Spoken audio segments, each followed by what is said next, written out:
தினம்தோறும் விளக்கேற்ற நல்ல எண்ணெய் இதயம் நல்லெண்ணெய்.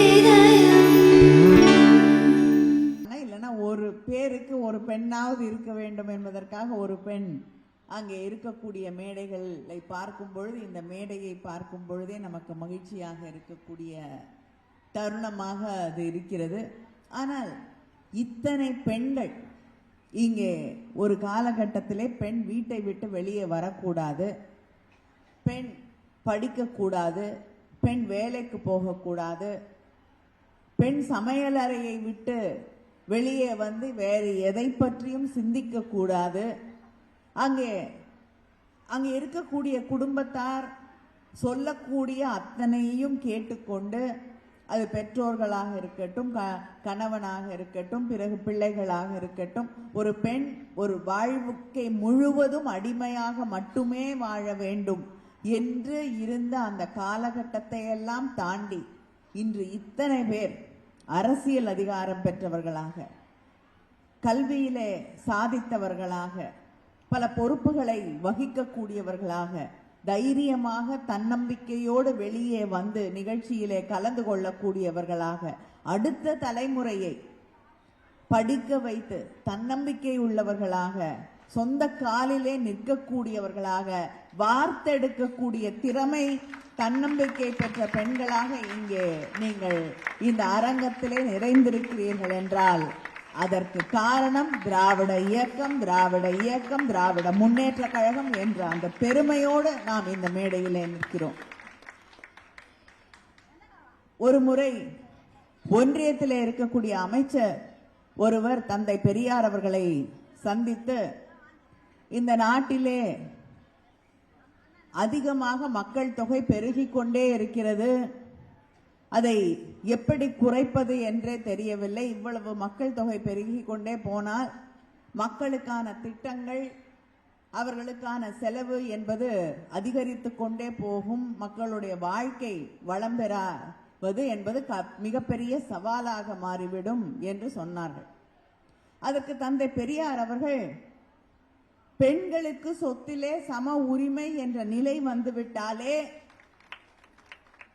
மக்கள் தொகை குறைந்துவிடும் என்றார்.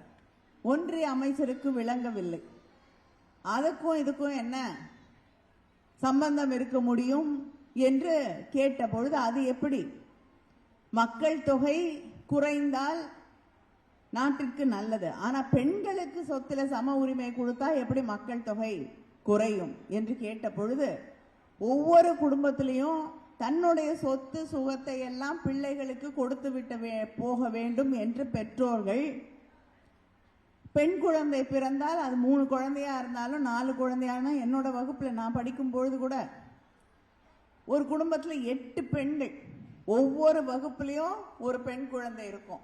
8வது 9வதா ஒரு ஆண் குழந்தை பிறந்தது. அது வரைக்கும் அந்த வீட்டில் பெண் குழந்தைகளை பெற்றுக்கொண்டே இருந்தார்கள். அப்படிப்பட்ட நிலையெல்லாம் இருக்கிறது, பார்த்திருக்கிறோம். அதனால இந்த பெண்களுக்கு நீங்க சொத்துல சம உரிமை கொடுத்துட்டீங்கன்னா, ஆண் குழந்தை பிறப்பதற்காக காத்துக்கொண்டு 10 பிள்ளை 8 பிள்ளை 5 பிள்ளைன்னு பெத்துட்டு இருக்க மாட்டாங்க. அது பெண்ணாக பிறந்தால் 1 பிள்ளை 2 பிள்ளையோட நிறுத்திட்டு தன்னுடைய சொத்தை பகிர்ந்து கொடுத்து விட்டு அந்த குடும்பங்கள் நிறுத்திக் கொள்ளும் என்று சொன்னார். அதை சட்டமாக்கியது நம்முடைய தலைவர் கலைஞர் அவர்கள்.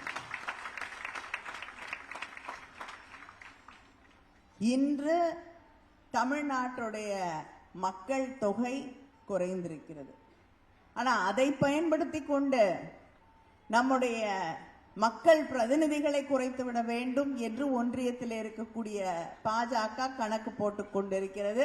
ஆனால் அதை எந்த காலத்திலும் நடக்க விடமாட்டேன் என்று சூளுரைத்திருக்கக்கூடிய ஆட்சி திராவிட முன்னேற்ற கழகம், நம்முடைய முதலமைச்சர் அண்ணன் தளபதி அவர்கள். இப்படி ஒரு தொலைநோக்கு பார்வையோடு சிந்திக்க தெரிந்த இயக்கம் திராவிட இயக்கம்.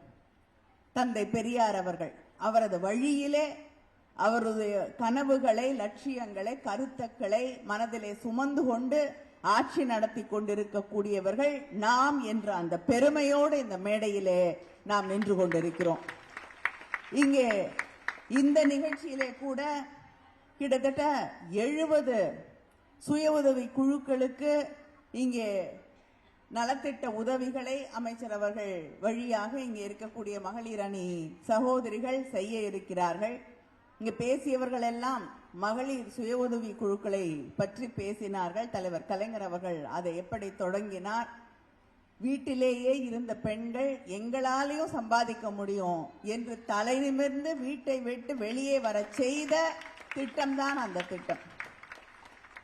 அந்த திட்டத்தின் வழியாக தன்னம்பிக்கை பெற்ற பெண்கள், வீட்டை விட்டு வெளியில வந்த பெண்கள், வங்கிகளிலே போய் அதிகாரிகளோடு பேசிய பெண்கள் தான் இன்னைக்கு உள்ளாட்சி தேர்தல்களிலே பங்கேற்று, அதுவும் நான் பெருமையோடு சொல்கிறேன், இந்த மாவட்டத்தில் வேலை செய்யக்கூடிய பெண்களுக்கு பொறுப்பு வழங்கப்பட்டிருக்கிறது,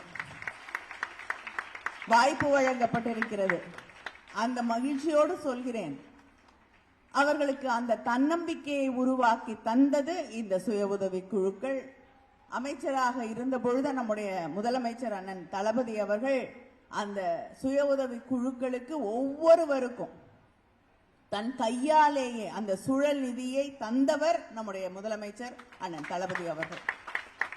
அவர் ஆட்சி பொறுப்பேற்றுக் கொண்ட பிறகு 31/3/21 அன்று நிலுவையில் இருந்த இந்த சுய உதவி குழுக்களுக்கான கடன் என்பது தள்ளுபடி செய்யப்பட்டது. கிட்டத்தட்ட 2018 கோடி கடன் தள்ளுபடி செய்யப்பட்டது.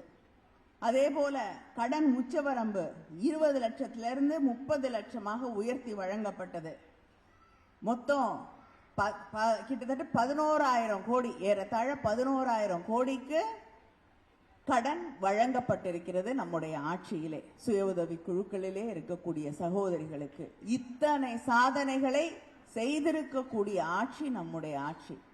42% இந்தியாவிலேயே பெண்கள் உழைக்கக்கூடிய மாநிலம், பெண்களுக்கு வேலை வாய்ப்புகளை உருவாக்கி தந்திருக்கக்கூடிய மாநிலம் தமிழ்நாடு என்ற அந்த பெருமை நமக்கு இருக்கிறது.